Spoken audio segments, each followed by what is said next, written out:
कोकाटेंची पाठराखण सुरूच. माणिकराव कोकाटे बिनखात्याचे मंत्री. कोकाटेंची सर्व खाती अजित पवारांकडे. अटक टाळण्यासाठी कोकाटे मुंबईच्या लीलावती रुग्णालयात. न्यायालयानं अटकेचे आदेश देताच कोकाटेंची तब्येत बिघडली. मंत्री कोकाटे यांचा राजीनामा म्हणजे निसटण्याचं नवं साधन. आमदार रोहित पवारांची पोस्ट चर्चेत. महायुतीचा जागा वाटपासाठी मंथन. भाजप शिवसेनेत उर्वरित जागांसाठी चर्चेची शक्यता. उद्धव राज ठाकरेंचं ठरलं. लवकरच जाहीरनाम्यासह युतीची घोषणा करण्याची शक्यता. जय महाराष्ट्रला सूत्रांची माहिती.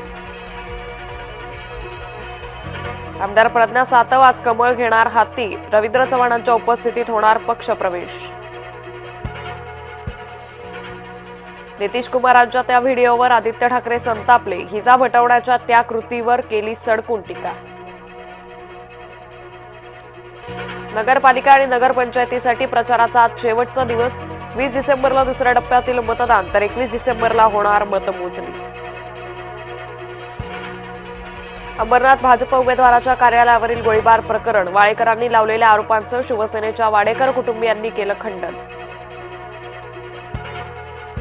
पाकिस्तानातून सुपारी घेतली का? भाजपचा पृथ्वीराज चव्हाणांना थेट सवाल. मी माफी मागणार नाही. पृथ्वीराज चव्हाणांची सैन्याचा अपमान केल्यावरही भूमिका ताठरच. विधानसभा अध्यक्षांकडून कारवाई का नाही? कोकाटे प्रकरणी विधानसभा अध्यक्षांचं मौन. नाशिक पोलीस कुणाच्या आदेशाची वाट पाहत आहे? कोकाटेंच्या अटकेचे न्यायालयीन आदेश पोलिसांकडे पोहोचले.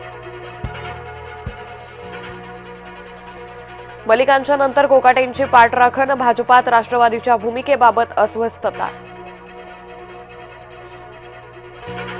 महाराष्ट्रात येणाऱ्या सर्व विमानांमध्ये मराठी भाषेत उद्घोषणा करावी. काँग्रेस नेते नाना पटोलेंची मागणी. मुंबईत नवी 4 पोलीस ठाणे. दाट लोकवस्तीनुसार जुन्या पोलीस ठाण्यांचं विभाजन.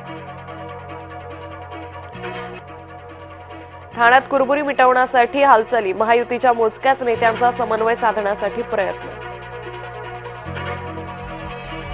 अणुऊर्जा क्षेत्रात खासगी सहभागाचा मार्ग आता मोकळा. लोकसभेत शांती विधेयक आवाजी मतदानानं केलं मंजूर. अजमेर उर्स फेस्टिव्हलच्या पार्श्वभूमीवर विशेष ट्रेन्स धावणार. उत्सव आणि गर्दीच्या काळात प्रवाशांना मिळणार मोठा दिलासा. दिल्लीतल्या प्रदूषणावर गुरुवारी संसदेत चर्चा. प्रदूषणामुळे दिल्लीकरांचा श्वास गुदमरला. एप्स्टाईन सेक्स स्कॅन्डल फाईल्स उघडण्यास 2 दिवस बाकी. ट्रम्प यांचं नाव आलं. जगभरातील नेते उद्योगपतींमध्ये भीती. मेसी भारतीयांच्या आदरातिथ्यानं गेला भारावून. खास पोस्ट करत मानले तमाम भारतीयांचे आभार. लखनौ T20 सामना धुक्यामुळे झाला रद्द. आता शेवटच्या अहमदाबादच्या सामन्यात ठरणार मालिका विजेता. यशस्वी जयस्वालला मुंबईच्या सामन्यादरम्यान अचानक हॉस्पिटलमध्ये केलं दाखल. जयस्वालला पोटदुखीचा त्रास झालेला.